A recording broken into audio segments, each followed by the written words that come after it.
Hello, welcome everyone. I'm Michael Kapetanakis. I'm a policy advisor in sustainable infrastructure at the International Institute of Sustainable Development, working on applying the SAVI methodology, sustainable asset valuation methodology that we will talk today about on a wide range of nature-based infrastructure projects across many parts of the globe. So I'll guide you through the training session today. So today's topic is systems thinking for infrastructure decision making, and of course, the sustainable asset valuation methodology. Um, we'll, we'll also welcome to my colleagues, Edwin, Natalia, Albert, and Tigist, some of which will also talk about some key topics today, including systems thinking, the SAVI methodology, of course, and also present some interesting case studies. So let's start with some housekeeping rules. So please keep your microphone on mute to be able to hear the speakers clearly. If you have any questions, please ask in the Q&A box in the chat. We will try to answer as many questions as possible. We are recording this session, and we will share the recording together with the slides at the end of the session in case you want to have another look at it. And we will also ask you some questions via Mentimeter shortly, so please be ready to respond on your computer or phone in a few minutes. Again, we will send an email as we do at the end of each session with all the presentation and important links. If you are also interested, you can go and search additional materials in our NBI Center website. So for those of you that are joining for the first time, again, welcome. Let me briefly explain how this training works. So we present one course module per week for 5 weeks. The main course material can be found on the NBI Center website, and each session includes a presentation, questions, and a discussion. So the learning objectives of this course are to identify nature-based infrastructure and opportunities for climate adaptation, make the case for NBI by expanding and valuing its economic, environmental, and social benefits, use the basics of different methods for analyzing the business case for NBI, such as systems thinking, Excel-based models, and climate data, and understand the integrated cost-benefit analysis and use case studies to do so. So it's a 5-week program with 1 week per course module, as we mentioned. So last Tuesday, we touched upon kind of the definitions of NBI. We looked at NBI as areas and systems that harness nature to provide infrastructure services. We presented research about the cost savings and co-benefits of NBI and how it contributes to climate adaptation.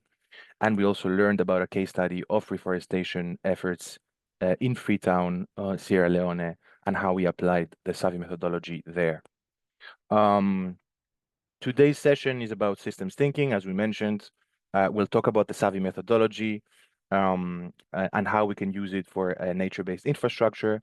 And in the next few sessions, in the next couple of weeks, we will elaborate on cost-benefit analysis using Excel models, slightly more technical material, climate data, and spatial analysis for NBI, as well as the financial analysis and funding solutions that we use as part of our approaches.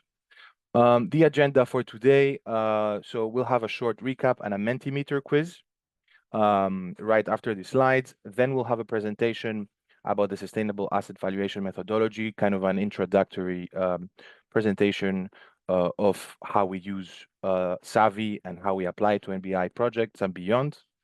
Then there's going to be a presentation about systems thinking by my colleague Natalia. And then we'll also look at a case study. So it's a case study on Ecoterms and NBI in Kyrgyzstan. This will be presented and discussed by Edwin and Tatiana. So Tatiana Fedeneva is today's guest. So a warm welcome to her. She works at the foundation called Center of Renewable Energy and Energy Efficiency Development. And then at the end, we'll have some time for another Q&A and another Mentimeter quiz before we close. So let's start with the first Mentimeter quiz to kind of refresh our memory from last time. Um, the three questions here are: what is your favorite nature-based infrastructure type? So please use one word. How can nature-based infrastructure contribute to climate-resilient infrastructure systems? And what are examples of co-benefits provided by NBI? So there's three ways you can access the Mentimeter. Either use the QR codes in the slide. Either you can you can go to menti.com and enter this numerical code here, starting with 98. I'm also going to paste a link in the chat that you can access.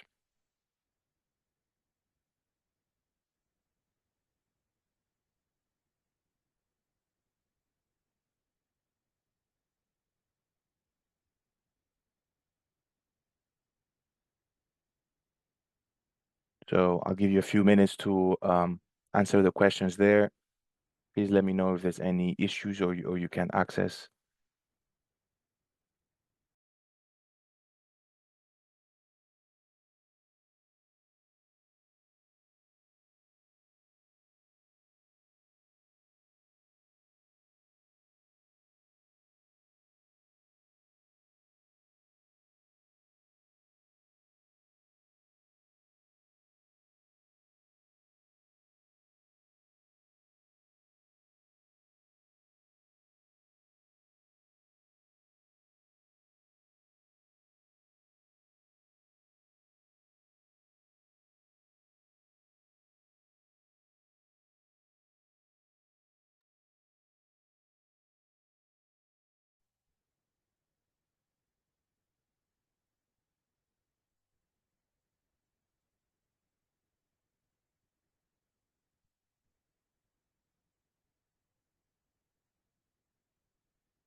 So let's have a look at some of your questions. So what is your favorite nature-based infrastructure? So there's a lot of interesting answer here. Mangroves is a big one. Wetlands, forest, rain gardens, um, forest, wetlands again, agroforestry, urban green spaces, green roofs, also in urban spaces, water infrastructure, tree plantations. Great. Coral reefs, I see here.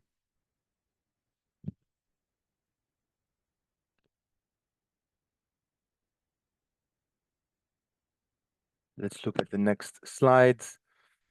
How can nature-based infrastructure contribute to climate-resilient infrastructure systems? So there's a lot of answers here. Make cities more resilient, plant street trees that reduce heat island effects, groundwater recharge, reducing strain on gray infrastructure, buffer extreme weather, cooling effects, something we mentioned again through trees, um, increasing the proportion of ecosystem services in the communities uh, through NBI, flood protection, reduction of CO2 emissions, a lot of answers here, carbon sequestration, mitigating physical damage and decreasing infrastructure costs, long-term sustainability, reducing destructive impacts of floods, health benefits, That's great. A lot of interesting answers here. Scalability and sustainability, less water scarcity, flood protection again. So flood, I can see that flooding is a big one. Let's look at the next slide with your answers. What are examples of co-benefits provided by NBI? This is something we'll look in more detail today, but we also briefly touch upon uh, we touched upon that last week. Cost benefits compared to gray infrastructure, job creation, well-being benefits, benefits related to biodiversity. I can see here a lot of biodiversity related gains. Better air quality, avoided infrastructure repair costs. So as we will see, this is actually an important avoided cost that results from some of our assessments. Biodiversity, employment, decrease in urban heat island effects, better water quality, carbon sequestration, recreational value, um, biodiversity enhancement, food security for climate adaptation, reduced maintenance. This is an interesting one. Indeed, we will see that a lot of times nature-based infrastructure has much less maintenance and lower maintenance costs than gray infrastructure. Great. Thank you very much for your answers. We'll jump back in the presentation.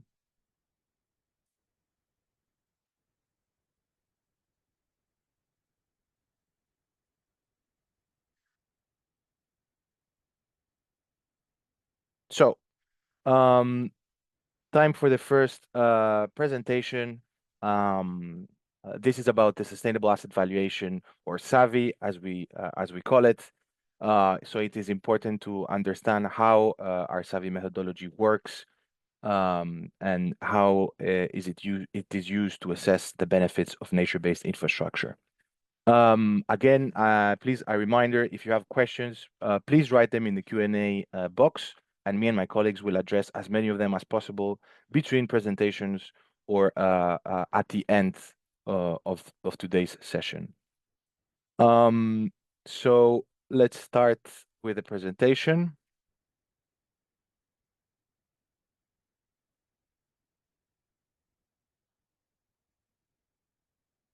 So I'll briefly talk about the integrated cost-benefit analysis first, and how they are different than conventional cost-benefit analysis. What are the main differences?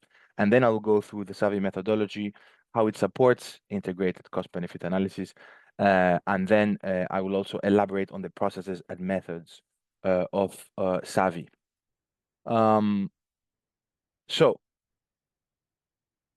what is an integrated cost-benefit analysis, or an integrated CBA? An integrated CBA combines monetized outputs from different models to provide a clearer picture of the value for money of an investment. So it basically provides a more holistic approach in valuing the impacts of an intervention, of an NBI intervention, in this case, let's say, clearly showing its net benefits over time and across different sectors and actors. So very importantly, an integrated CBA does not judge the performance of an investment based only on financial indicators. So for example, the direct costs or revenues, monetary revenues from an intervention or a project, but allows for a more informed assessment by providing additional indirect and often neglected economic, social, and environmental indicators or impacts.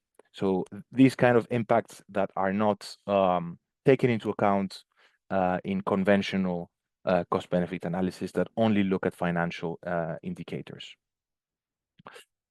So what are the main differences between integrated and conventional CBAs? So the integrated CBA tries to assess the impact of a project.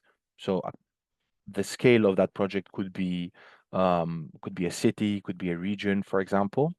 So tries to assess the impact of a project by considering a wide range of economic, social, and environmental externalities or impacts to determine the project's societal value, so the value to society.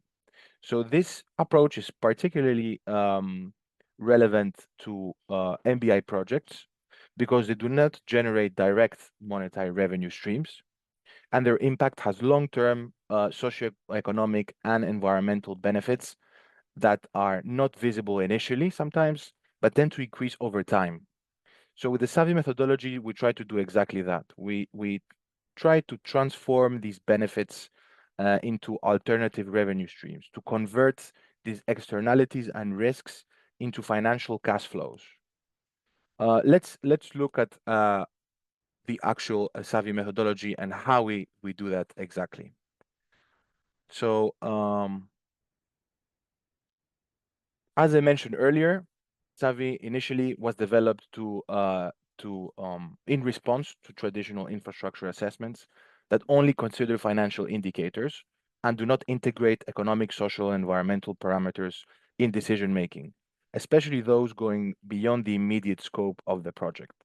So what we try to do with Savvy is to assess a project in an integrated and systemic way, look at NBI infrastructure, of course, from a financial perspective, but not only. We also want to look at it from a society perspective.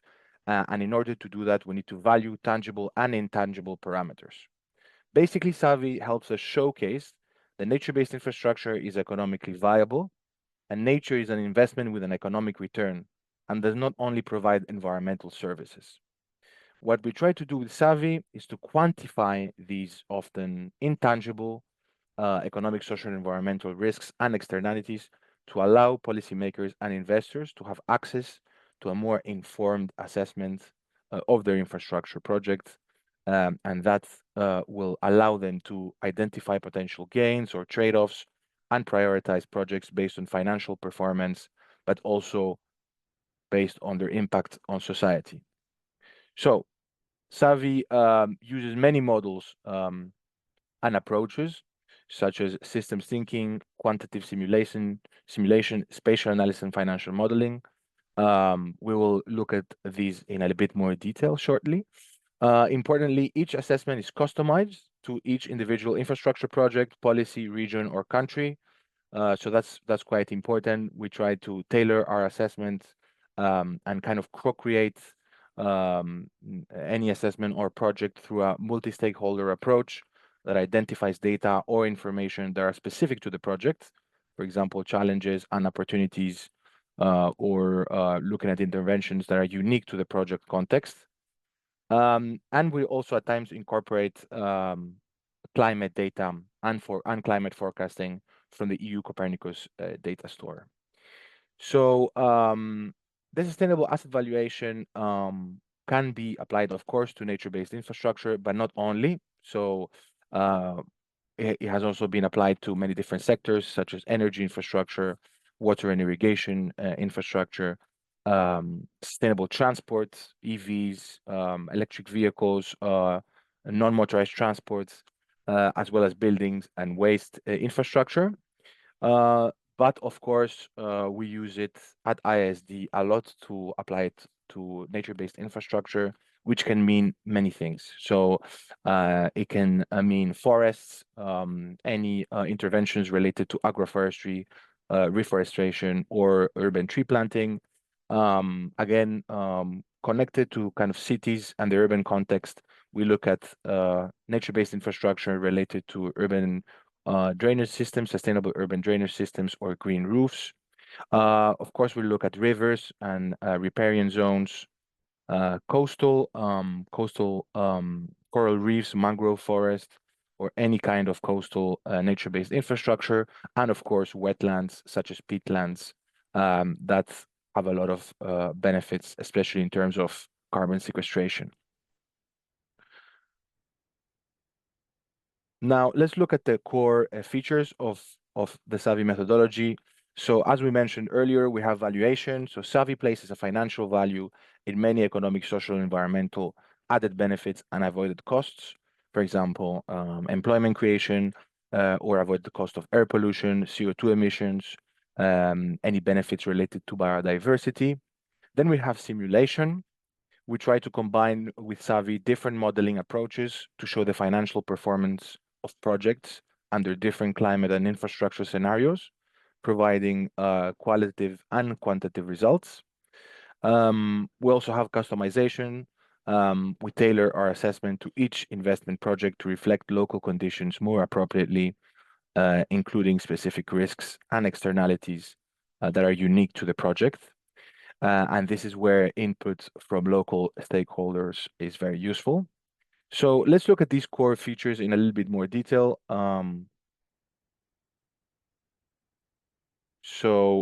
Simulation. Again, we use different outputs and different models to assess the value and performance of infrastructure projects. So of course, systems analysis. So we will elaborate on this a bit later, but basically the analysis of cause and effects dynamics systemically to really understand what are the main challenges, drivers of change, impacts, and potential intervention within a system. We have spatial analysis, so using satellite data as well as a software called Invest to analyze and visually represent changes in ecosystem services, for example, including water, carbon, temperature, and biodiversity. We also employ climate data analysis very often. So any data on precipitation, temperature, extreme weather events, or other climate elements can often kind of help us formulate some of our climate scenarios. We have cost benefit analysis, so assessment of economic, social, environmental avoided costs and benefits, and of course financial analysis. So looking at the financing instruments and strategies to fund some of these interventions. All of these different models or approaches help us estimate some key economic and financial indicators that you might be familiar with. They are part of any conventional cost-benefit analysis. And these include a net present value, NPV, internal rate of return, IRR, or benefit to cost ratio, BCR, to show actually at the end if a project is worth undertaking and what are the main kind of benefits and initial costs.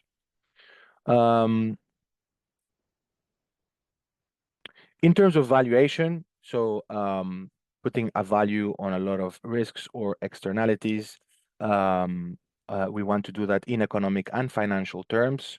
Anything as an impact that arises from the infrastructure project, we want to show its value in order to kind of show policymakers the project's co-benefits and trade-offs and revealing future risks for sustainable decision making. So let's look at some of these examples of different impacts that we try to value. So environmental, anything related to water or air pollution, greenhouse gas emissions, any biodiversity benefits.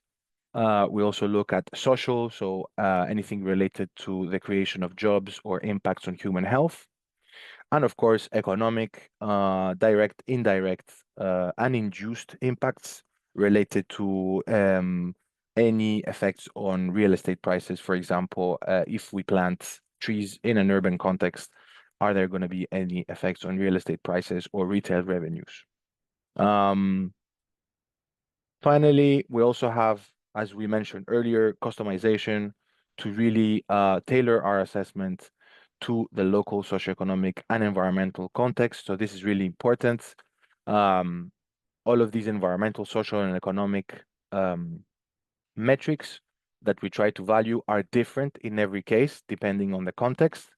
As you can see on the right, over the last few years, we have used Savvy to analyze more than 50 nature-based infrastructure projects around the world in more than 25 countries. And again, these projects are not only in NBI, but also in other diverse fields, such as renewable energy, sustainable agriculture, sustainable transport, climate adaptation in cities, and so on. A quick set of examples here. So we've looked at nature-based coastal protection in the Netherlands. We have looked at restoring wetlands and wetland ecosystems in Colombia. We have undertaken savvy methodologies and assessments related to land restoration and climate smart agriculture in Burkina Faso. And also we've looked at sustainable transport, bus rapid transit project, public transport projects, or electric vehicle projects. In this case, that was in Senegal. So briefly talking about the different steps of the savvy model. Again, this is something that we will elaborate on during another presentation later about the modeling per se and slightly more technical kind of approaches that we use. But Savvy basically consists of a qualitative and a quantitative approach. So first, we start with a qualitative step, when we look at the project, again, together with partners and ideally a wide range of stakeholders that are affected by the project or are working on the project to develop what is called a causal loop diagram, or CLD, which is basically a tool based on systems thinking, a mental map, if you will, that identifies the impacts and drivers of change around an infrastructure investment and how these are interlinked. So basically, this really helps us to understand the context in every specific project. These maps and this, let's say, mental map basically inform the development of the quantitative model that will come subsequently, which can be either Excel-based or system dynamics model. So the system dynamics model uses software called Vensim, where the most important indicators of a project can be integrated and calculated and quantified. These models, this quantification process, let's say, will be fed with data and assumptions that are tailored to the local context. For example, we often develop maps with spatial modeling software to understand the changes in carbon sequestration, habitat quality, or other metrics. Sometimes we will also include climate data or run scenarios on how nature-based infrastructure performed under different climate scenarios and forecasts. And of course, we also use literature review and data to further build and strengthen some of the assumptions that we use. This eventually results, so the end product is the integrated cost-benefit analysis that we talked in the beginning of this presentation, which will provide data on each indicator's scenarios, as well as the benefit-to-cost ratio for a specific project. So to wrap up this presentation, what is the added value of the Savvy methodology and our approach? So first, it provides a more informed and transparent infrastructure assessment to decision makers that ultimately basically reduces project-related risk and uncertainty in order to also allow them to prepare and plan ahead to mitigate potential risks. It increases the effectiveness of investments and delivers positive social environmental impacts. Actually, what we have seen from many nature-based infrastructure assessments that we have undertaken in many different countries is that sustainable projects and NBI projects in particular that actually consider all of these indirect economic, social, environmental benefits almost always perform better than gray infrastructure and almost always maximize the value for money of taxpayers. So that's a key takeaway. So I will stop there and we will answer any questions you may have.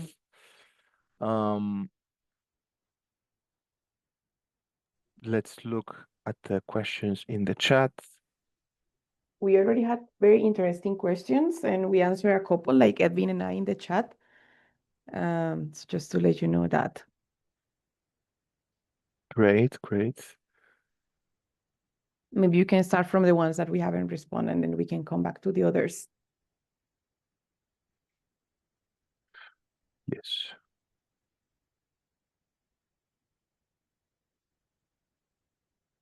One second. So is there an Excel template for this model that we might be able to use?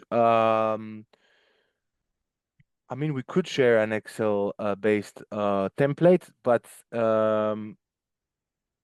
it's not very different than a cost benefit analysis Excel template. But of course, this is something that if it's helpful, we could share and with you. Um, Maybe yeah, it would be helpful to look at the different kind of specificities in the model where we use the um, kind of valuations for the nature-based infrastructures, added benefits, and avoided costs, so the indirect benefits. Um,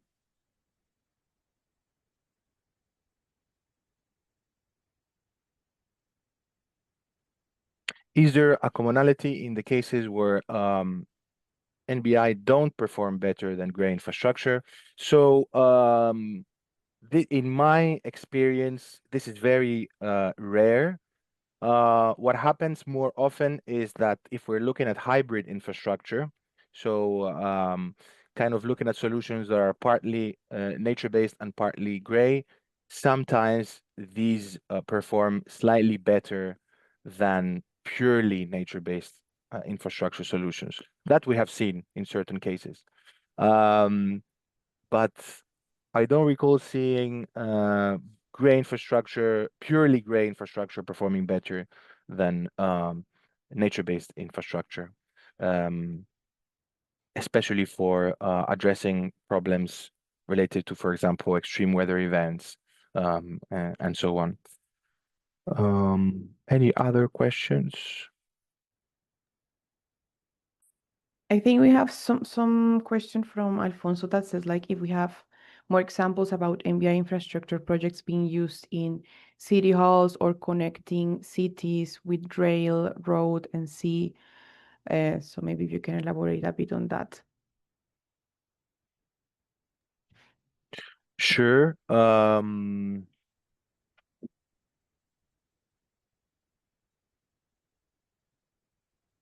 So we have looked at sustainable transport projects.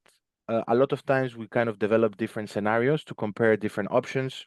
So for example, we will uh, compare kind of a road and doing an A to B with a car, or actually doing the same thing with rail. What are the benefits? Looking at also if this will have an impact on the ecosystem in place. So we have done different analysis comparing different options. So rail versus car. If I'm not mistaken, there's one Savvy assessment in Albania that looks at that specifically. When we're looking at sea or waterways, so this is slightly more complicated. Um, in my experience, we haven't looked at waterways or port-related infrastructure specifically. A lot of times this is because it's hard to find kind of the added sustainability value with this kind of projects. Um, we have also a lot of sustainable transport related projects in urban contexts. Also looking at different options. So modal shifts between cars and buses, or between cars and rail or public transport, which show a lot of interesting results. We have two great questions about methodology. So for instance, we have a question about like if Savvy approach typically is including the community engagement to support systems thinking and systems mapping. So that's one great question. And the other one, if it's possible to use Savvy without the geographical component, like with the GS modeling part. So just to answer the second question really quickly, it is possible to use Savvy with any combination of these different approaches or models that I showed earlier. So it could be one project where we use spatial modeling. There could be another project where we don't. It's just recommended to use as many different kind of, let's say, modeling approaches that we can, because these are paint a clearer picture of each context or each project that we look at, right? The more data we have, about ecosystem services, the let's say the more likely the final results will be more accurate, basically. But it's 100% possible to do it without some of these models.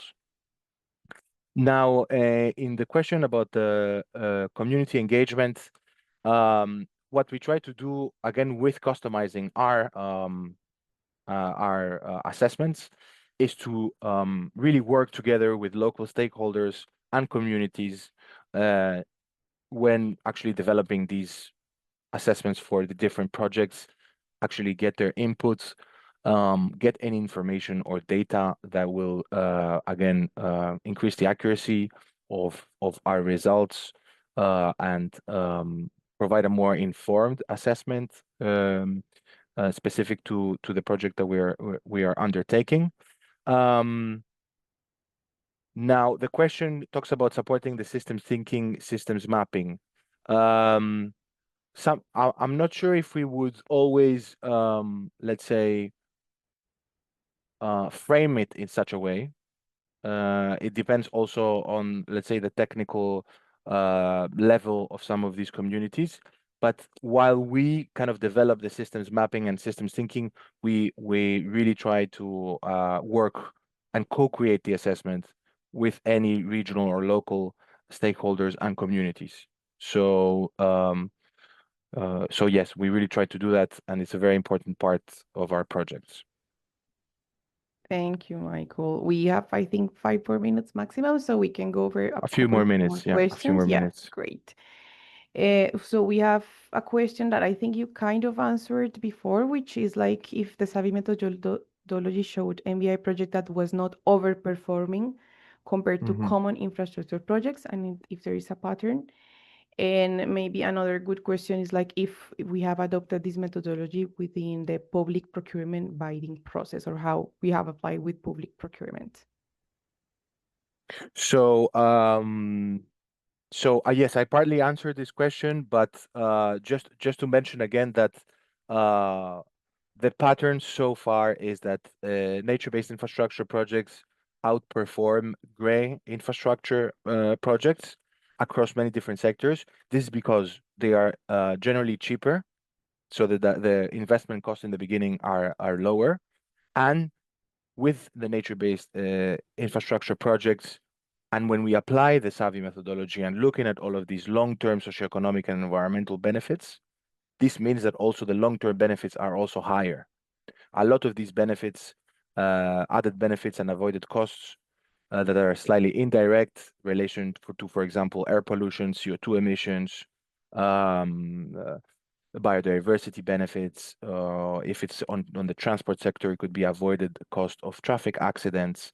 A lot of these benefits do not exist, or they are not part of the gray infrastructure alternatives, which is a big advantage for the NBI projects. Uh, a very quick reminder is that another pattern that we've seen is that in very rare cases, a hybrid infrastructure approach could perform slightly better than a purely nature-based approach, but this is rare. Most of the time, it's clearly that um, nature-based infrastructure performs better than gray infrastructure. And to answer the question about public procurement. So there is actually a team that works on public procurement. Um, I I I am not I don't have that much information personally about how the team works, but I know that they have applied Savvy, or and this is something that we want to do in the future as well, to apply kind of the Savvy methodology on public procurement and in general procurement of the public sector going forwards, which is also a very it's a big sector that could benefit from such an approach. So I'll stop there with the questions, and we'll have more time later to actually answer some of these questions. Thank you very much. Very interesting questions. Um, We'll go on the next section, which is a presentation on systems thinking that my colleague Natalia will present. She's a system dynamics modeler with a lot of technical knowledge, so she'll be able to provide more information on systems thinking. So over to you, Natalia. Thank you very much. I'll also stop sharing so you can share your slides. Thank you, and thank you for your questions, everyone. Thank you, Michael. Thank you. Yes, I will be sharing the screen soon.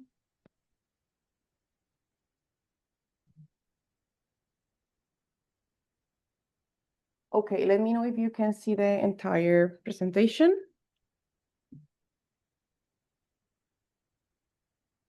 Yes?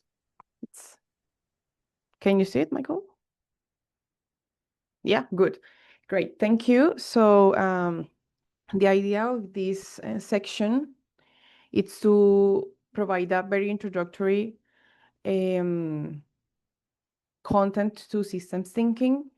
We hope to answer basic questions such as what is systems thinking, how does it relate to other ways of thinking, what kind of questions do they seek to address, and how we can apply systems thinking specifically regarding the Savvy methodology. So first, let's try to answer what systems thinking is. And to give a very brief theoretical introduction, we can say that systems thinking in a way is a mix of different ways of thinking, as the infographic shows. As time is limited, I will focus in a couple of examples that are very relevant to the Savvy methodology. So first, we have the feedback thinking, which in essence is thinking in cause and effect relationships and understanding that the cause can become the effect and the effect can become the cause.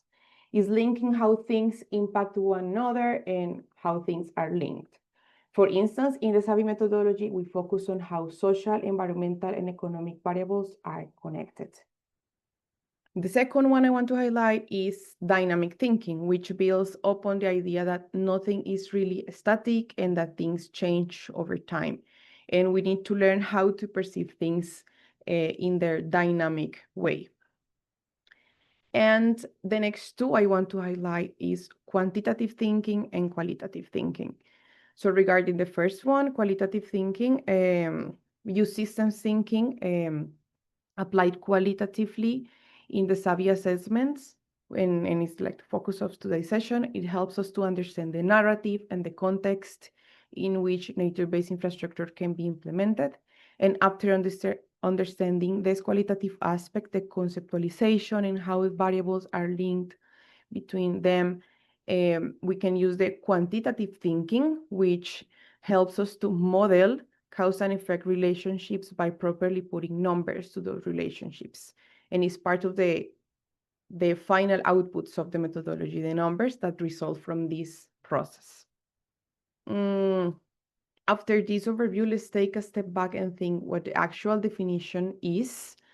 And we define system thinking is used to understand complex systems by examining the interactions and dependencies among their components. So essentially, the approach emphasizes that the whole is greater than the sum of its parts.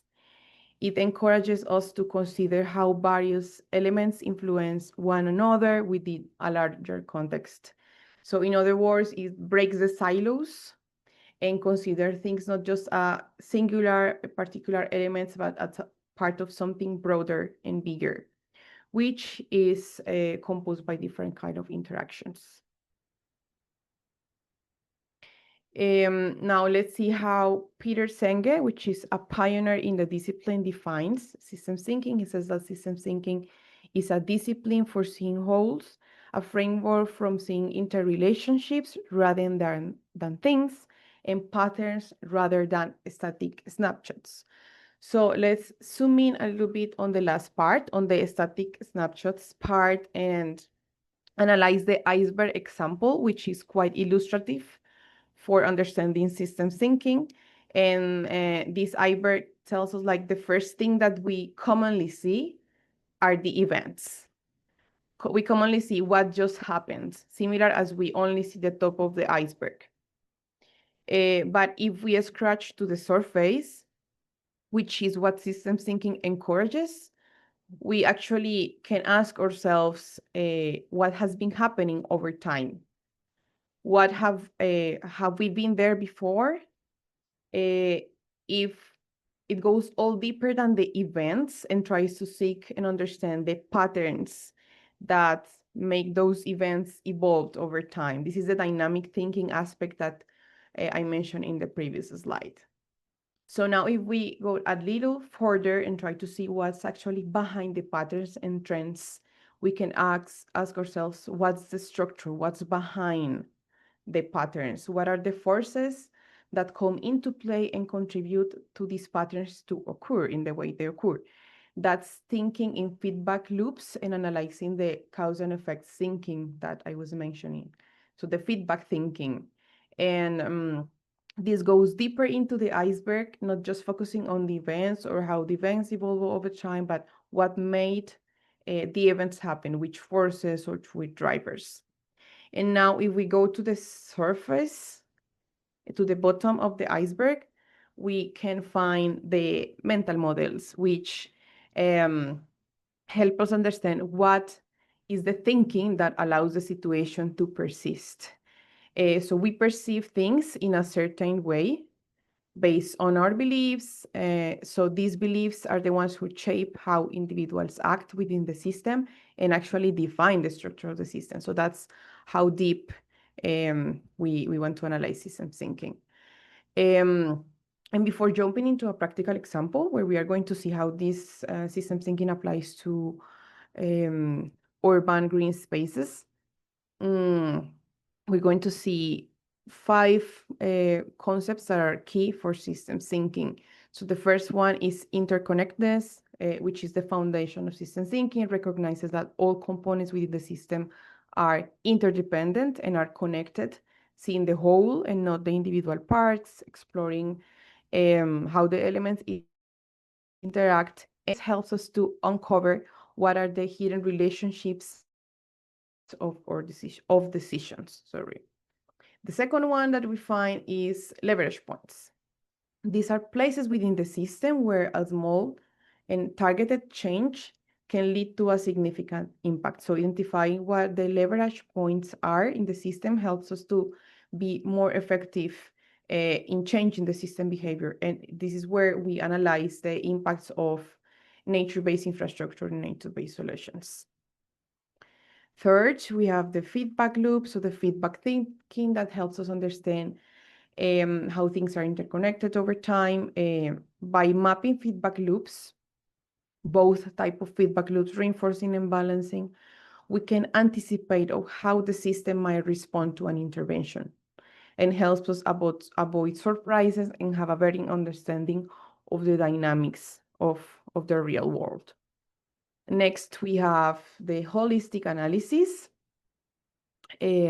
which helps us to take a step back and look at the bigger picture when assessing problems, considering the broader context, cross-sectoral linkages, and how things are not immediate but dynamic. So this perspective is key, and we will see how it's applied later. And finally, we have the adaptive learning, which is about encouraging that within the systems thinking approach, we have reflection, feedback, adjustment of the methodology. We allow stakeholders to refine their approach and learn from experience. So in this sense, systems thinking is not only a methodology to help us understand the feedback within a system, but to help us understand the feedback of the process itself and help people and institutions to take the most advantage of the methodology. So finally, now that we have covered the main principles of system thinking, now let's take a look at how it can be applied in a practical example, which in this case is urban spaces. So how interconnectedness apply? In many urban spaces, there is a lack of green spaces, and we often see several challenges that occur at the same time due to this lack of green spaces, such as high temperatures, air pollution, growing mental health issues. So the problems are not isolated, are interconnected, and for instance, the lack of vegetation can increase these issues. And systems thinking helps us to see how these issues reinforce next.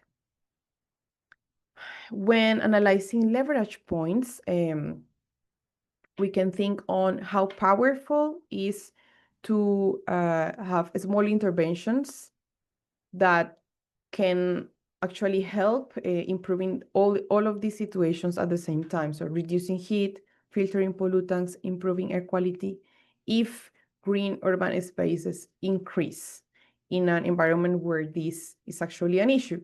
So instead of treating heat pollution and stress in separate problems, we act with one element that influences all of them and creates a more efficient solution. For the third point, we have the feedback loops that shows how these changes ripple throughout the system. So for instance, when green spaces lower urban heat, it also lowers energy consumption for cooling. There is a lower need for cooling, which in turn improves air quality because there's a less need to produce electricity. So this creates a reinforcing feedback loop. But on the other hand, if there is lack of green spaces, we have a negative feedback loop where higher temperatures, more pollution, and increased mental health problems are triggered. So mapping those loops helps us anticipate to this. Fourth, in the holistic analysis, we can actually understand that urban greening is not only about the environment, but about the social aspect. Parks encourages social interaction, physical activity, sense of belonging, and a lot of things that contribute to social well-being. So not only focusing on the environmental part, but it also provides social and economic benefits. And finally, we have the adaptive learning, which is tracking data, analyzing the process. So cities can use data and knowledge to adapt this type of solutions as urban green spaces in the best possible way. So it is an iterative learning process that allows urban planners and communities to perform better when decision making. So this example shows how systems thinking transform our understanding of cities from isolated problems to interconnected opportunities, and how nature-based infrastructure can serve as an entry point for creating healthy, more resilient urban systems. And that's all from my side. Thank you. Thank you very much, Natalia, for shedding more light on systems thinking and system dynamics and how kind of our methodology works. Let's make kind of all this theory about Savvy and systems thinking a little bit more practical now with a case study from Kyrgyzstan, focusing specifically on ecotourism. So we are very glad to have a guest who can tell us directly about the local development challenges and NBI plans in Kyrgyzstan. So Tatiana Vedeneva is the president of the Public Foundation Center for Renewable Energy and Energy Efficiency Development. Her main expertise is in renewable energy, mostly solar and biogas technologies, and sustainable development, of course. So during her career, she has developed, fundraised, and managed numerous projects aimed at development of the green energy market. And she's also actively involved in system dynamics modeling of the policy measures on drafting and advocating policy documents supporting sustainable development in Kyrgyzstan. She has also worked with us closely on the Savvy assessment in Kyrgyzstan and is a modeling expert herself. So a warm welcome over to you, Tatiana. Thank you very much for joining. And we will hear now from Tatiana about the project context. Over to you. Thank you. Thank you, Mikhail. Yes, I'll be glad to introduce you to our project. Next slide, please. Or can I? Yeah. How can I change the slides, or somebody will? Right. So the case study is about a geopark in planning. And the actual people, the stakeholders, want to enter the UNESCO Global Geopark Network, which already includes 195 geoparks in 48 countries. Next slide, please. I want to talk about what has been done already, what is planned, and what challenges and barriers the stakeholders have encountered, and what prospects they have in actually developing this geopark, and how the modeling is going to help them with it. Next slide, please.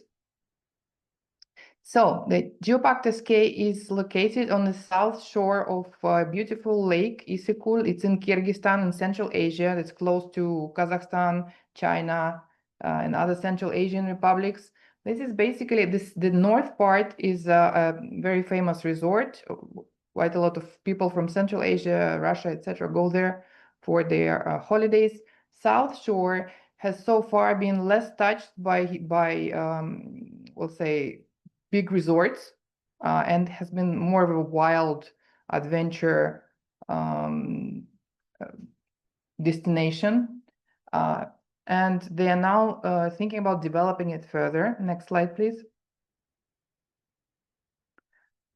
What they want to do, though, is to preserve the geological and historical, cultural, and natural heritage, because it's quite fragile. So they have they wanted to create a foundation for sustainable development of the area, and to raise awareness and educate locals and tourists about the actual specifics and characteristics of this territory. And these are all of the images, by the way, from the South Shore. These are the places that you can visit maybe on your next holiday. Eco tourism only, please. Next slide, please. So what has been identified there on the South Shore is about 44 geosites, and 36 of them are of national significance and 8 of international significance. There are different terraces, Mesoic rocks, valleys, various very beautiful and very interesting from geological point of view sites. There is a second largest saline lake as well, unique gorges, waterfalls, geological sections, and mountain lakes, glaciers, you name it, we have it. Next slide, please. There's been a study conducted on sacred monuments on the Ton district, which is a part of the South Shore. So basically, some research has been done into historical and cultural heritage that can be presented to tourists. Next slide, please. Yes, I would also like to note that the site is very rich in biodiversity. It's 4th in the world by snow leopard population. Over 60 bird species, 9 rare ones, 30 mammal species, 7 rare ones. So it's a very rich territory. Next slide, please. What the South Shore tourist destination wants to offer is ecotourism, cultural and traditional immersion, agritourism, traditional cuisine, recreational, scientific tourism, adventure tourism, because the area really calls for it. Next slide, please. What has been done? So basically, the South Shore, the organizers that want to have the geopark there, they've already signed a memorandum of cooperation between UNESCO National Commission of the Kyrgyz Republic, the South Shore destination, Isykyl regional destination. They've also created a memorandum signed with several countries for the tourist visitors about geopark. They've created a website. They've done some trainings on what can be developed on the South Shore. And actually, in 2021, there already is a Teskey Geopark in the national sense established on this territory. Next slide, please. So what they want to do is actually to apply to UNESCO, develop a strategic plan, coordinate with all the agencies, collaborate with scientific institute, promote sustainable development, create network of local producers, and establish visitor centers. Basically develop it as a more specific tourist destination. aimed at a more aware tourists, eco-tourists. Next slide, please. But there are, of course, some challenges. First of all, the biggest challenge, of course, are the funds. The current understanding of the administration and sometimes even of the South Shore destination is that they want more tourists, but they don't really distinguish, or the distinction between ecotourism and normal tourism, conventional tourism, is not quite clear to them, especially to the point that what will happen to all of these geological wonders that they're promoting. And the challenges and barriers that they actually see is that there are some issues with Issyk Lake. Basically, of course, if you have too many visitors, the lake will go into eutrophication and will lose the beauty of it. There is possible degradation of unique ecosystems and geoheritage due to natural phenomena and human activity. There's climate change, which is not doing a very good job on all of the geological wonders there. There is low awareness and limited support from local authorities, insufficient financial resources. There is no legislation to protect and finance this territory, limited scientific research about actually what you can present to geological tourists, and there are waste management issues. Next slide. So yes, I think Edwin will take out from there, but what I wanted to say, that this assessment has been done in help to South Shore stakeholders and local authorities to be able to show the value of natural-based solutions and to integrate systems thinking into developing the territory, and to show that this is more advantageous to look at the whole picture, and it will be even more financially feasible and profitable. Thank you. Thank you so much, Tatiana, for providing the context and working with us for this assessment. So the next few steps is that we will be applying and show how we apply the SAVI methodology, going through the steps on the systems mapping, the Excel-based model, and leading into the results and some of the key messages that are coming out of the assessments itself. So the way that systems thinking is used in the SAVI methodology is really in that initial stage to come up with a system mapping so that we can find out what is connected to what. The way this is done is through the creation of causal loop diagrams, or CLDs, which we'll go through over time in a bit.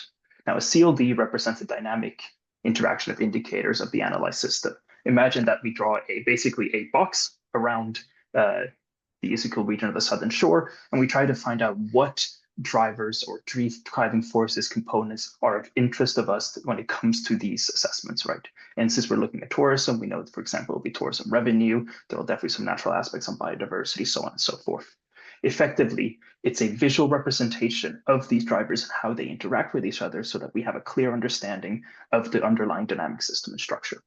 Once that causal loop diagram has been made, we then start to do a system analysis and looking at some of the potential of the feedback loops, meaning that if A impacts B and that goes back into A, we could have some of these sort of strengthening of behavior. And when by behavior, what we specifically mean is, for example, the increase in tourism, the causes of waste generation, so on and so forth, so that we can identify where the mechanisms within this visual representation are. There are strengthening feedback loops. They basically drive the change, or dampen the change. These are balancing points.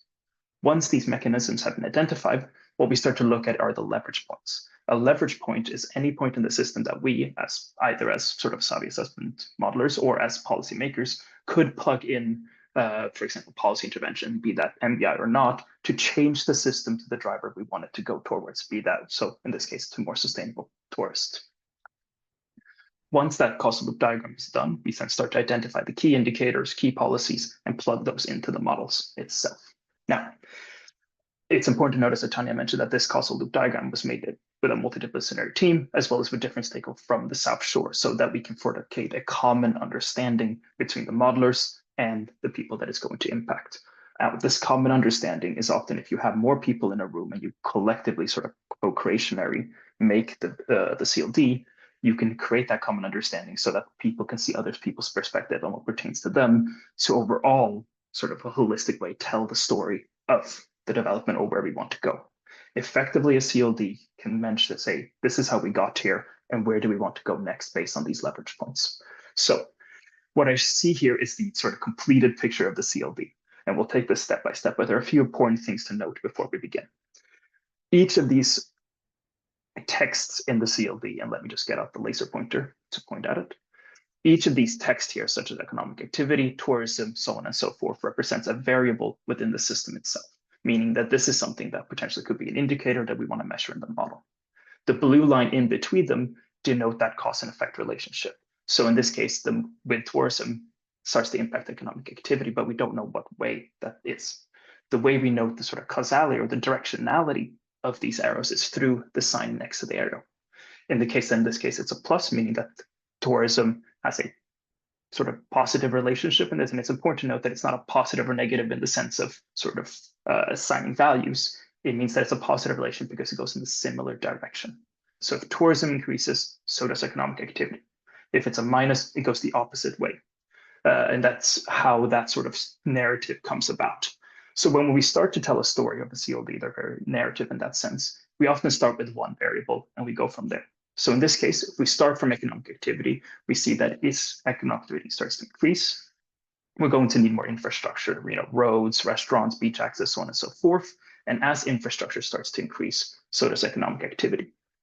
Additionally, with more infrastructure, there's going to be more tourism visiting, which further boosts economic activity. And as economic activity increases, maybe starts to attract people who want to work in the sector or in that general area, and therefore we have more employment, and therefore people also move there, so the resident population itself increases.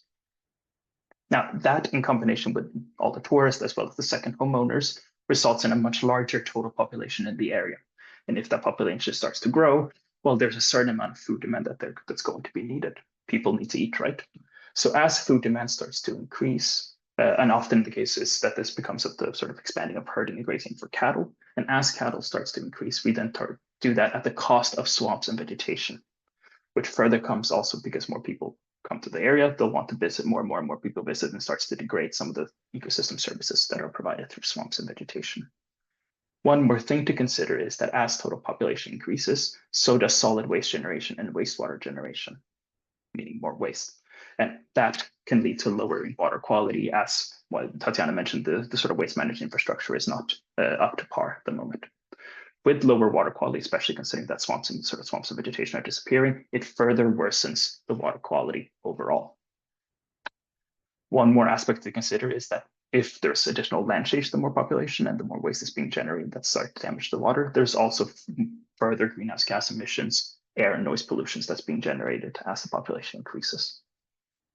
With more tourism, people start to walk in the same areas. They might damage some of the geological structures if they're not fenced in, or sort of in a more aware sense that people should be climbing on these aspects. It starts to wear down the integrity of those geological attractions, as well as the fact that there's more climate impacts that could, for example, damage with floods, and start to wear them over time, which starts to damage the biodiversity of the southern shore.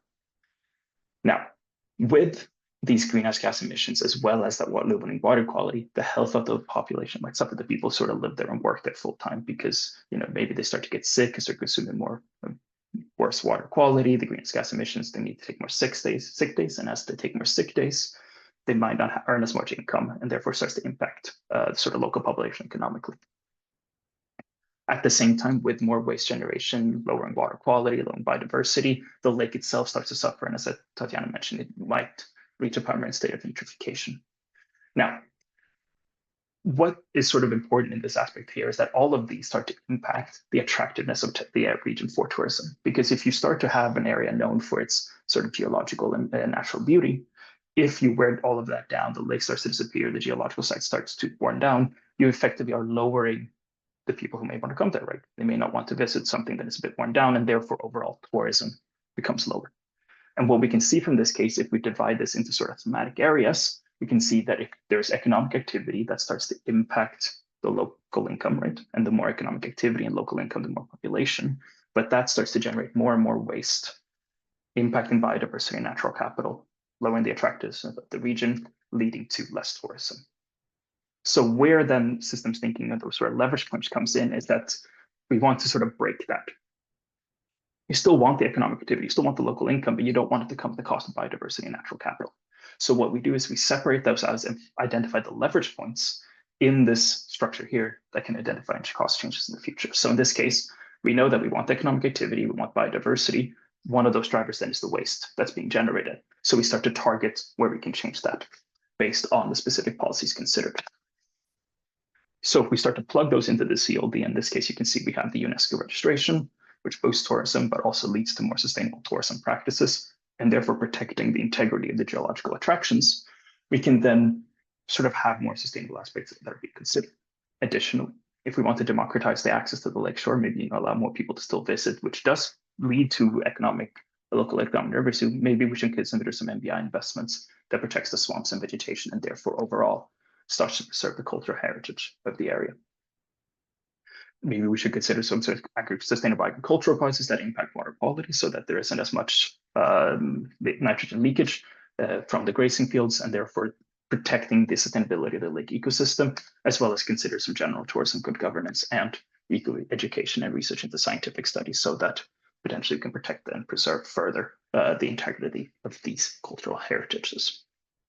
With the CLD sort of completed, we can see the leverage points, we see the indicators. We then start to move into the model itself.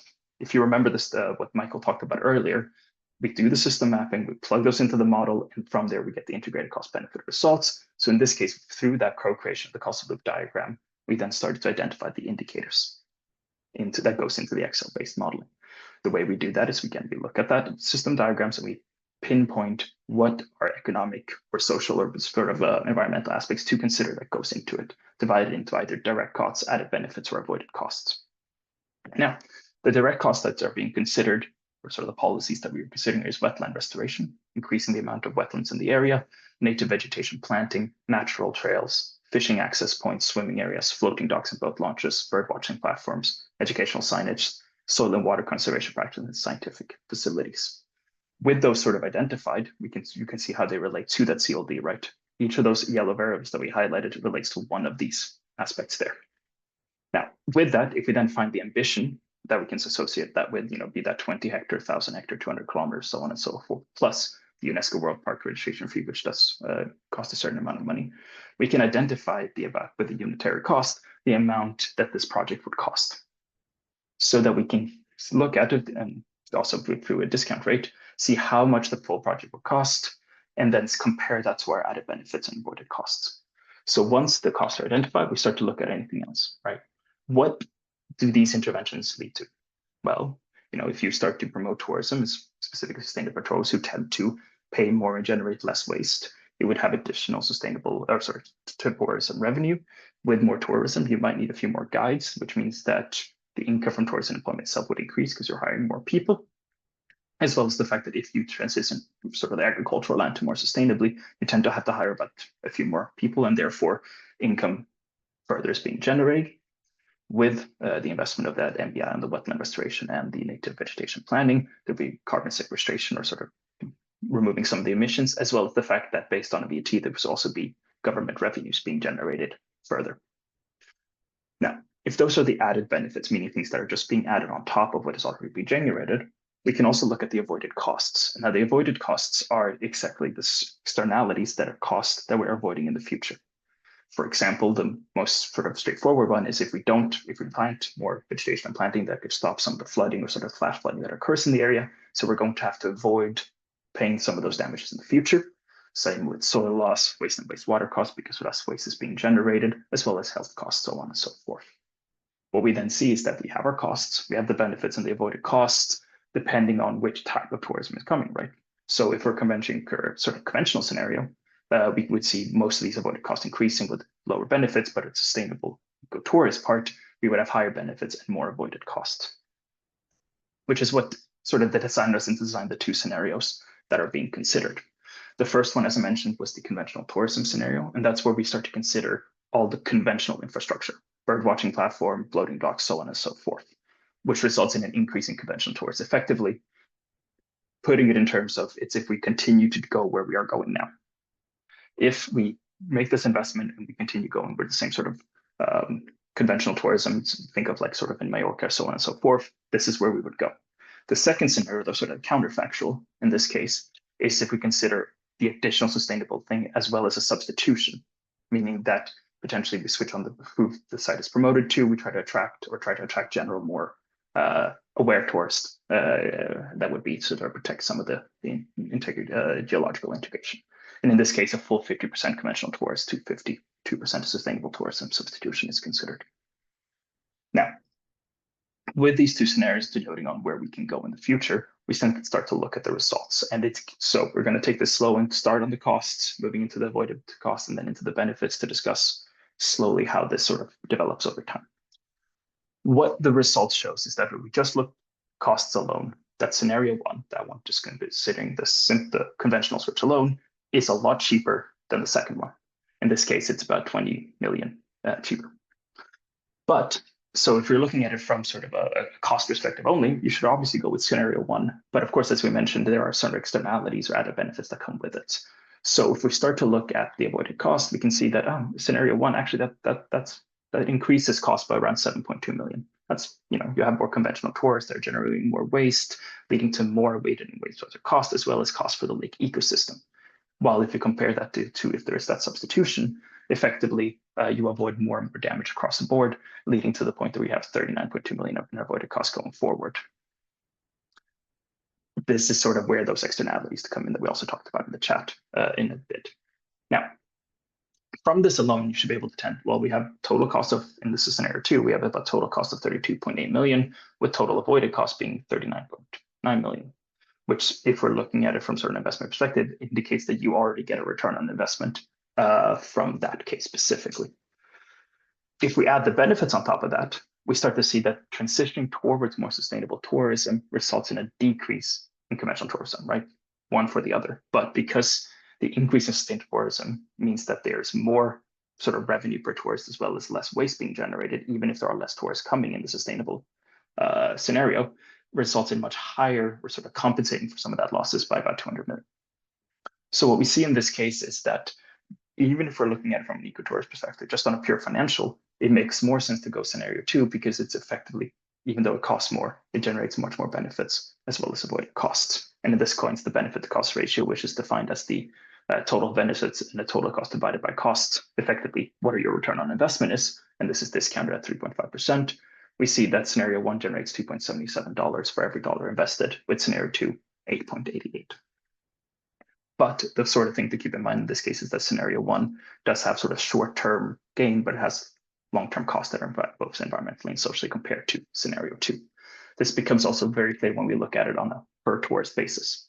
So in this case, we can see on the avoided costs that scenario one doesn't avoid any costs, right? It starts to increase costs while scenario two has about $15 avoided per tourist. And this becomes even more clear when we look at the net benefits, which has a scenario two having a 15 times larger net benefit per tourist compared to scenario one. Now, relating this back to system thinking and the sort of savvy process, if we have that interconnected as based on what the system's thinking, going from, what those interconnection dynamic visualizations are, we've identified those leverage points where we can push the direction of the system or the geopark in a direction that would be preferable, as well as then perform that holistic analysis on a societal level. What is the next step? Well, in this process, well, often when in these cases is each of these benefits and avoided costs does not pertain to every single person. So often you need to sort of look at it from who you're talking to, who you're trying to convince. And as Tatiana mentioned in her slide, the government does not have low awareness or low support for the project itself. So what if we then looked at it from the sort of perspective of the government if they were to finance the bill by the project? Well, what we would do is effectively we remove some of the avoided costs and benefits that do not pertain to the government itself, right? I mean, tourism revenues don't necessarily go to the government, that goes to the park itself. So we can remove that, the revenue from the local leisure, maybe not, carbon sequestration. In the end, what we found is that based on each of these avoided costs remain high because the avoided waste and wastewater cost is the largest part of the avoided cost. And therefore, the project is roughly already going to break even. But if we then add the government revenues that are further generated based on the sustainable tourism revenue, in this case, it's about 16 million USD, we find that the benefit to cost ratio for the government itself will be 1.49, meaning that for every dollar invested by the government, if they were to foot the whole bill with the local authorities, they would get about half a dollar back. And from there, you could potentially then into investments in other development projects. Now, this is just one perspective you can look at, but that's often how continues, and to make to generalize a bit, how a lot of savvy assessments go. You start to look at it from different perspective to use as a tool for funding, so on and so forth. With that, the key messages that have come out of this scenario is that if you look at just scenario one, with a focus on that sort of conventional tourism, there is short-term gains. You start to gain a lot more revenue. So, if it is cheaper as well. But all of that is associated with long-term environmental and social costs that basically start to lower those net benefits. So if you are willing to, in this case, spend a bit more, have it be more sustainably done, you can generate long-term growth by attracting tourists who also spend more, but also simply reducing some of those environmental costs and externalities. So with that, I wanted to just thank you for listening, and I would love to invite Tatiana back on stage to ask a few questions or have any reflections on her part if she wants to add anything before we start. Tatiana, the floor is yours.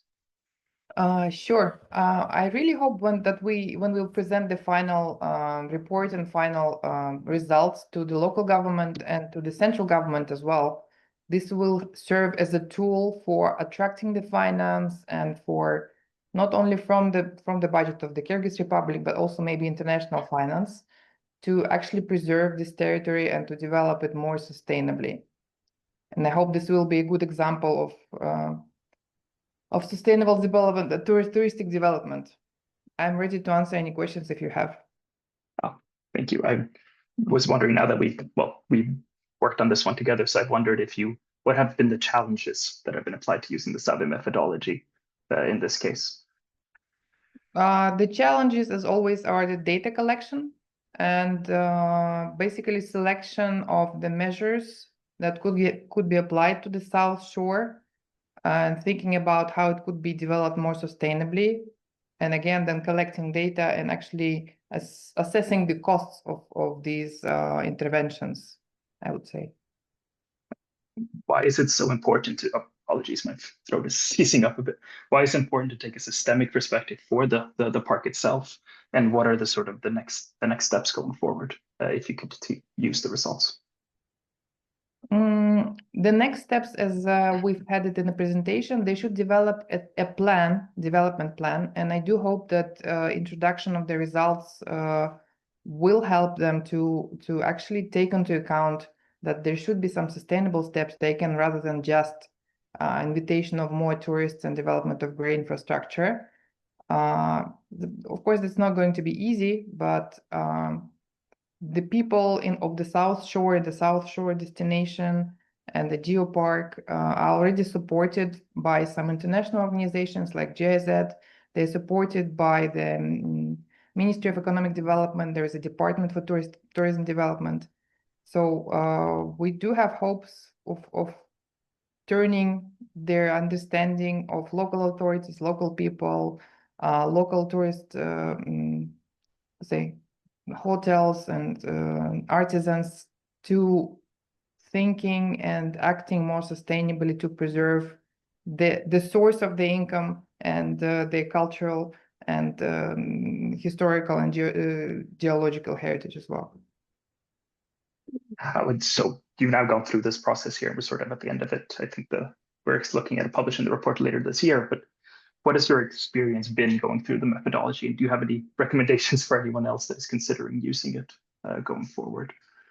Yes, first of all, of course, it's very important to build the CLD, to actually have the first thought about what can be done and what are the dynamics of development of the issue or the territory together with the stakeholders. I think this is the first important part, because they have pointed out a lot of important connections that we might have missed, like development of scientific facilities, for example, to actually promote further the scientific tourism and geological tourism, or the issue of the health of local population, shall we say.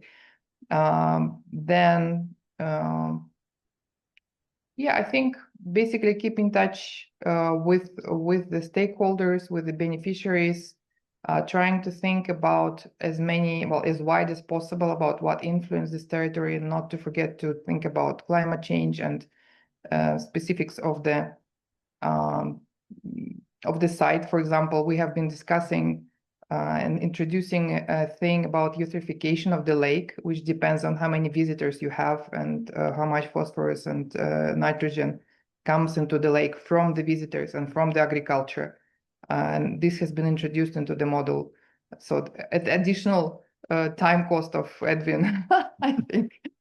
And we have long thought about the assumptions of how solutions could influence the outcome. So, but basically, I think it's an interactive process, and it has been a pleasure working with the institute and with Edwin. Thank you. Are there any plans on how these results are going to be used to in the sort of additional or further sustainable development of Kyrgyzstan, not just for the geopark itself? Well, I hope that this will come to that this approach might show the benefits of actually looking at it, because I like this approach because it's sort of an investment analysis, but it takes into account externalities. So I think it should be taken up by other, maybe touristic destination at first, maybe some other investment projects that would consider nature-based solutions also instead of just grey infrastructure. So by actually showing this tool, we might promote it, the use of it among other stakeholders in Kyrgyzstan as well. And I know throughout the project we've also had, or you specifically have had meeting with local stakeholders. How it's the experience of working sort of in that co-creation process of trying to get everyone's views into the CLD, and how has that been for you? How has your experience been there? Well, at first they were very much concerned only about the additional income that they could receive from additional tourists, when they've been talking about UNESCO registration only as a means to actually getting more tourists, or even the scientific development or anything else. They were just focusing on having additional income. But then we have tried to discuss with them that actually offering something more than traditional tourism, because there is a rich resource area, might be a better approach. And they're already doing that. It's just that the thought was they were not concentrating on the full cycle of preserving what they have. They were just thinking about building trails and hanging posters and doing the signs, and not investing into infrastructure that would help them to fight the wastewater that comes into the lake, or the waste, or other measures that we have considered.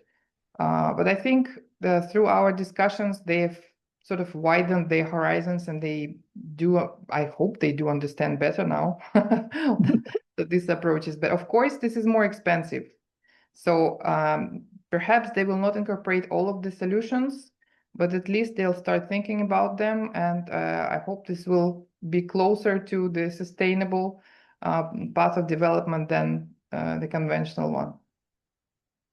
No, it is. And of course, when you sort of do a systemic and holistic analysis, you start to identify some, things might cost more. You look at the more long-term, short-term perspectives as well, right? It's very difficult to convince people to look long-term often.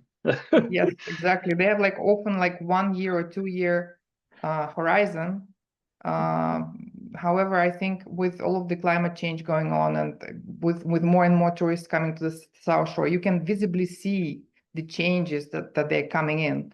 And I think they're starting to realize that they might have to think about longer term consequences. I would love to thank you for this Q&A. I would love to open the floor for any other questions in the chat if you want to stay around for a few more minutes. Sure. We can see if there are any questions in the chat. Let me just open up the questions here. So there's one question here from Alfonso Chavez, who mentions that first he wants to thank both of us for the insightful presentation.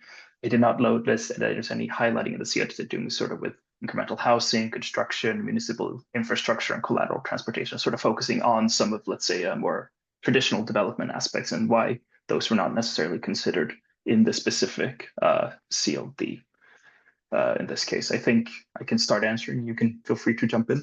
So I think in that specific case, when we were dealing with it, we were looking at it from a sort of the park itself It's not the government necessarily that is looking at, we want to make these investments, is what the park wants to do and what the impacts on the area would be.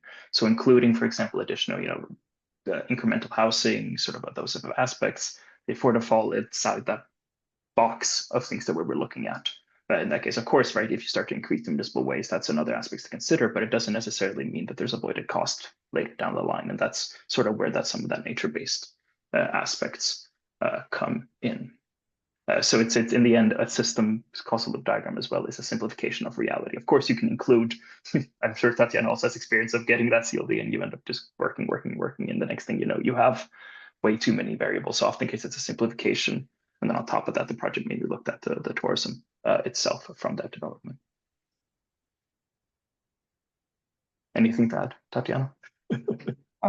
Yes, I agree. There's another question, how we determine the infrastructure that was necessary to be built to mitigate the impacts. And that's already requires a judgment call. That's a very good question. I guess, I mean, when we were thinking about it, we focused on the most pressing problems. And as if you remember the CLD, it's like wastewater. And there are also effects of the land degradation. So basically, stemming from these largest problems, we thought about what we could introduce, and we introduced natural solutions for wastewater cleaning and natural solutions for, preventing land degradation, including like planting the natural trees, etc. So stemming from the larger problems and just looking through the list basically of the nature-based solution and picking the ones that are applicable to us as well. It's a judgment call, sure, but it's always a judgment call. I see one here. Here is that awareness and support challenges specifically from the Kyrgyzstan project.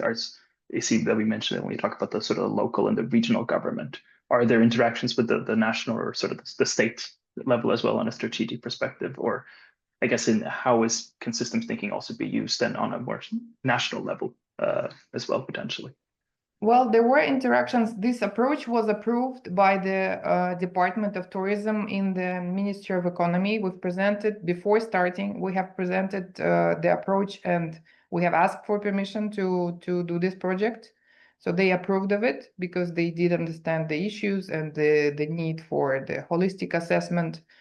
So we are in touch and they are promoting the South Shore and will be trying to help to find financing, maybe not from the government sources, but from other sources as well. So yes, I mean the local and the regional government, yes, is also involved because they actually are living there, but they're not always that much in touch with the central government, but they were both involved. All of the levels of the government were involved. I think with that, I very much appreciate your time and it's been a pleasure to have you on. Can share any more projects. And thank you so much, Tatiana, for joining today. Thank you. It's been a pleasure. And with that, I would love to invite Michael Kaptanis, our host, back to the stage for the next part of this sessions. Thank you, Tatiana, again. Let's all give her a round of applause. I see all the applause coming up on the screen. I didn't realize Zoom had that function. So thank you very much, both. Thank you, Tatiana, for the very interesting discussion on this case study in Kyrgyzstan. Yeah, thank you again. So we will move to the second Mentimeter. 1 second.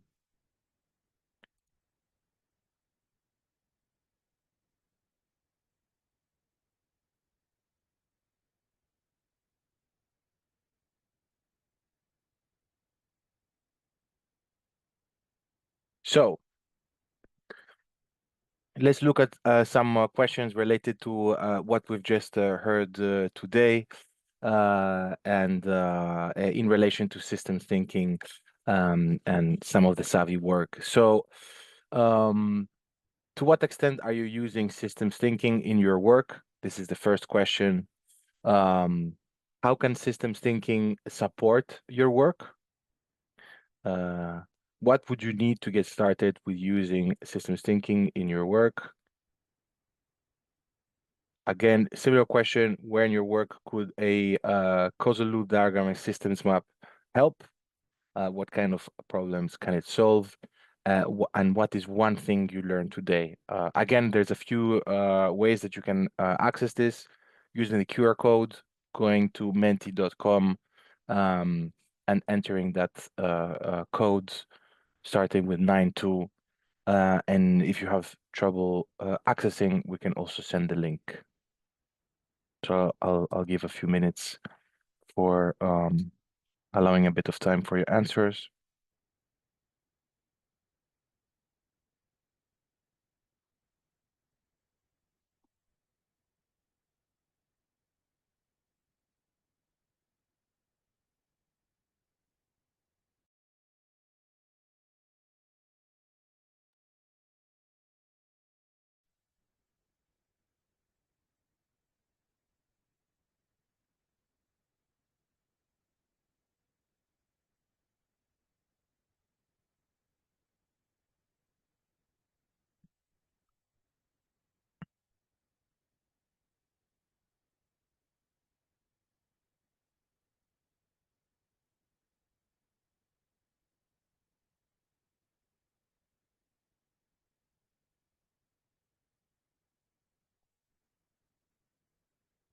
So let's have a look at some of your answers.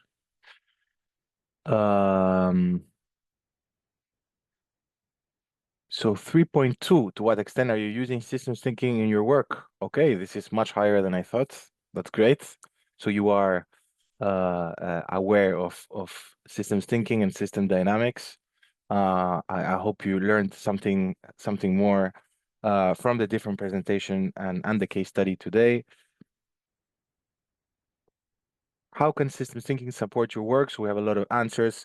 Engaging with stakeholders, for sure. This is definitely a way that helps us a lot, kind of developing the causal loop diagram and the systems map and looking at different drivers of change and the different challenges and impacts helps us kind of engage with stakeholders and get more information in order to build that understanding patterns of events, identifying intervention strategies for sure, systems thinking and causal loop diagrams kind of provide a good framework for us to identify also kind of where to introduce the different interventions in which part of the system. Explaining problems and solutions to an audience, slightly less votes, but still quite a lot, shaping further analysis. Very interesting. What would you need to get started with using systems thinking in your work? Of course, the first kind of step is the CLD and the systems map. Pitch to present it to my team, of course, for the people who haven't used it before. Time and money, that's true as well. Tools training, of course, I mean, this is a tool that is quite technical at times, so training is quite necessary at times. A lot of case studies, including reference materials, use models, templates, and reports. So we will present other case studies in the coming weeks, which will shed more light on these processes and how we use systems thinking and how we apply the Savvy methodology in our work. Understanding the context, of course, in order to identify and articulate and quantify all the costs and benefits associated with infrastructure investment. Very good answer.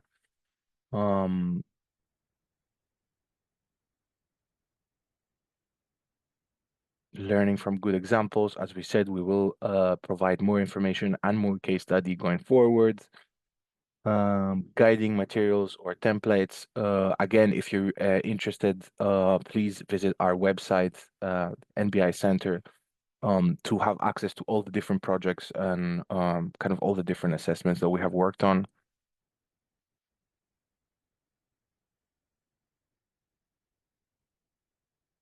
And we have a few participants here we say that already use systems thinking. I can see systems thinking is already a big component of my work, but some resources on creating and refining CLDs would be really helpful. That's great. Thank you for your feedback here. Where in your work would a causal loop diagram help? So asset strategy management, water, identifying expected and unexpected impacts of decision. Of course, this is also related to our work, looking at different expected and unexpected impacts of policies, for example. Creating project proposals, project design, formulation stage, understanding value chains and the interactions between value chain actors and environment, of course. Very good answers. Thank you very much. Understanding the cascading effects between different fields, calculation of externalities, of course, through the causal loop diagram. Also in our work, we actually identify all the different risks and externalities that we want to quantify later. Show a client the benefits of planting indigenous plants to save costs. Of course, that client could be a government or a company or any public or private actor that wants to know about the benefits of, let's say, reforestation efforts, problem analysis and interventions, urban infrastructure decisions, brainstorming as well. So there is a lot of brainstorming in the process of creating a causal loop diagram. Thank you very much for your answers. Prioritizing investment with the greatest benefits. This is really important. What we try to do with Savvy, as we've mentioned today, is to allow kind of policymakers to compare different options and prioritize the investment with the greatest benefit, not only financially, but also to society. Thank you very much for all of these great answers.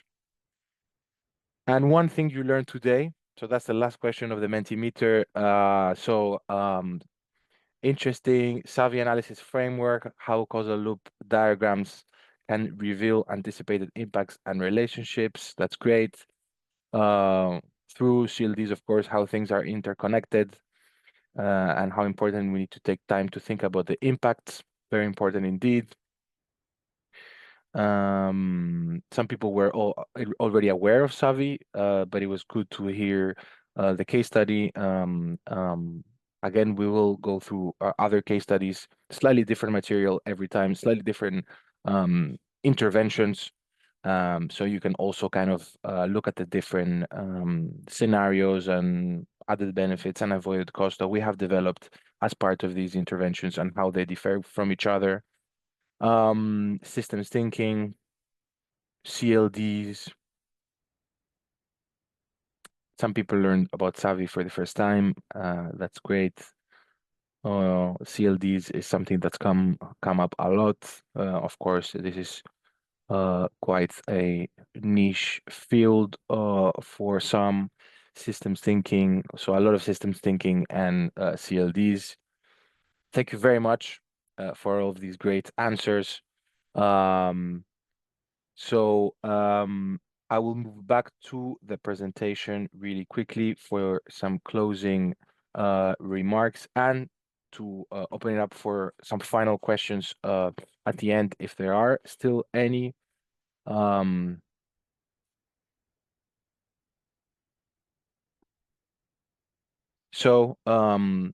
If you would like to hear from us when a new case study is out, like the one from Kyrgyzstan, again, follow us on the NBI Center on LinkedIn as well, or sign up to the newsletter with using the link here. We will share this after the end of this session as well. So we'll share all the presentation, all the slides at the end for sure.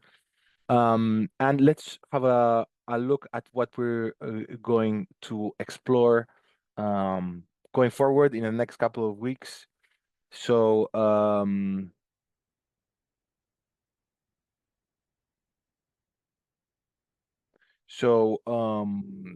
next session, next Tuesday, November 11th at 3 o'clock in the afternoon, Central European Study, we will learn how to create an integrated cost-benefit analysis with Excel models, so slightly more technical, looking at how we estimate some of these benefits.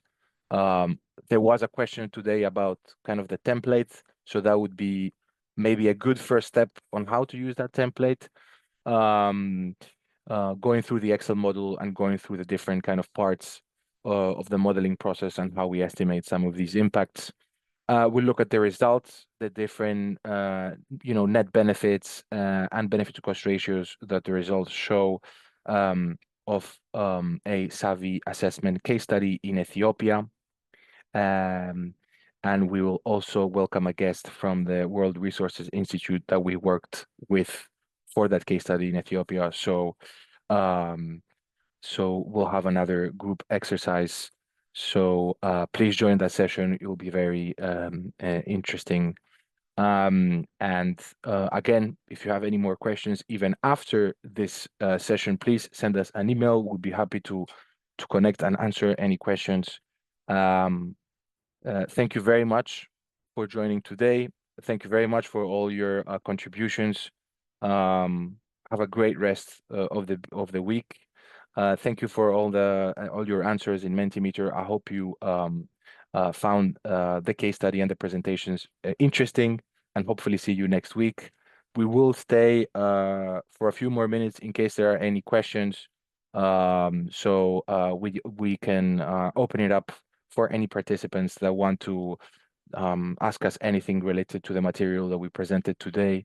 Again, thank you very, very much for today, and have a good rest of the day for those of you that are not staying for the last 5 minutes. Thank you. Thank you. Thank you. Thank you. Hey, Michael, we have a question that if we have an exam for this course, but I know we don't. So any clarifications on that? Thank you. No, Thank so you, everyone. thank you. So we don't have an exam for this course. I guess yeah, I don't know if this would be helpful. I guess good just joining the 5 weeks would already be very valuable. Maybe this is something we can think about, having an exam at the end. But what's maybe helpful for everyone is that all this material is publicly available, all our projects, all our case studies, information on the NBI Center, information on the different kind of benefits and costs of our assessment. It's all publicly available. So if you are interested in learning more, please visit our website, the NBI Center website as well. Send us any questions you might have on that specific topic. And of course, you can also sign into our newsletter for the case studies that will come going forward in the future. So we're working on a lot of different projects. We'll be happy to provide more information on those in the future.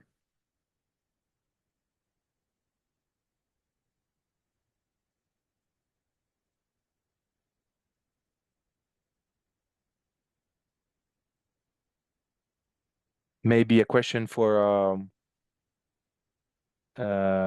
you, Natalia and Edwin. Can you recommend any good training source for creating CLDs? Maybe you as modelers would know how to answer this better than me. I find when it comes to sort of creating good sources for creating CLDs, there are so many blogs out there from systems thinking. I believe the Systems Thinker is a really good blog based on someone who's the sort of one of the academic experts in the field. There's also a few courses by the University of Bergen that provide systems thinking and also system dynamics, which is the quantification of systems thinking. But that's a topic for a different time. But in that cases, there are a lot of good sources online, both on sort of a MOOC level, but also on a reading level. The other sort of book to consider is that for example, Business Dynamic by John Sturman. He goes into systems thinking and system dynamics and how those two can interact. If you're looking for, let's say, academic style reading. I don't know if you have anything to add, Natalia, on that. Yeah, no, like the System Dynamics Society in general, like can be a good source. We can share a link. It has a lot of systems thinking and system dynamics related tools. And I remember once I did a course that was focused on system mapping. Maybe we can also share the link later in the chat once I look for it. Of course. Thank you very much, both. Any other questions, please feel free to ask. We have a few minutes left.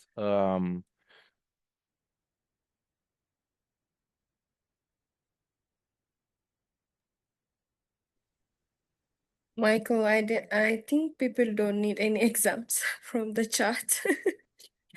They're No, I avoiding. think everyone is well versed in the Yeah, material that we presented. Exactly. yeah. Very good questions, though.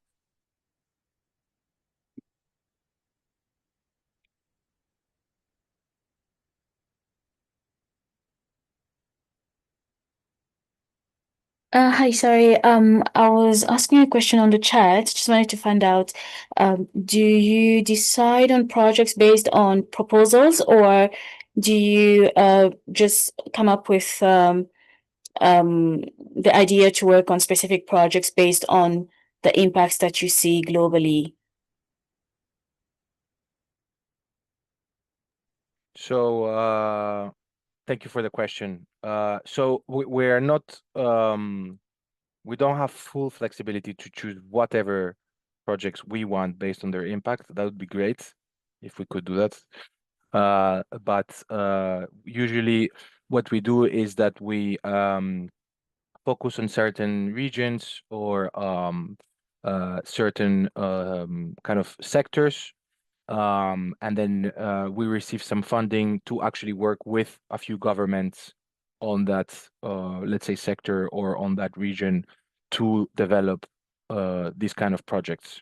Now, within that context, we do kind of look at different options, which option has the most positive impacts, also different interventions or different scenarios that we can develop. Yes, I mean, we have worked a lot in African countries, everywhere really, in Southeast Asia, in Central Asia, South America, so many different places. We have, again, within a certain region, we definitely have a kind of we can employ a process of looking at different options, but we don't have the flexibility to, or the means really, to look at a large number of projects all over the world and choose which ones would have the biggest impact, if that answers the question. Just to add on that often in these cases, the part of the self-assessment is also a capacity transfer of sort of teaching how the model is worked and passing that model on to the stakeholders in that case as well, so they can use it continuously in other projects or in sort of methodology elsewhere as well. So there's additional aspects there that are in the consideration to be considered. Thank you, Edwin. Yeah, this is sorry, a very important part actually.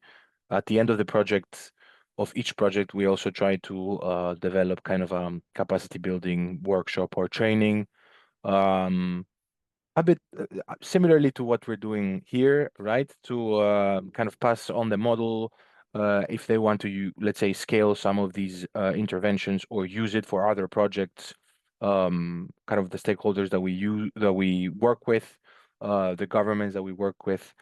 So there's definitely this advocacy, also a capacity building component that goes together with our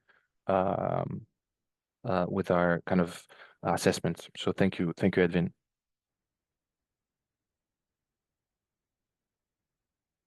Any final question? Maybe one more we can take. There's a raised hand. If you just want Yes, to unmute, we can answer it. please go ahead. Yes, and good evening or good afternoon or good morning, everyone. Where is Hello. And my name is Abdimab, and I joined the chorus from the East Africa, particularly Somalia. And it is first time that I joined this training. So my question is, and how can I get another opportunity for the training you have provided and you donated for the community? Those need to increase and their capacity. Thank you. Over to you. Sorry, could you repeat the last part of your of the question? Yes, and my question is, and it's first time I joined this training, and so do you have the provided you have the another course that you will provide the people those need to building their capacity. Thank you. Thank you. So this is the course that we provide when it comes to nature-based infrastructure. So this is the biggest course. We have provided in the past also a course in sustainable transports. But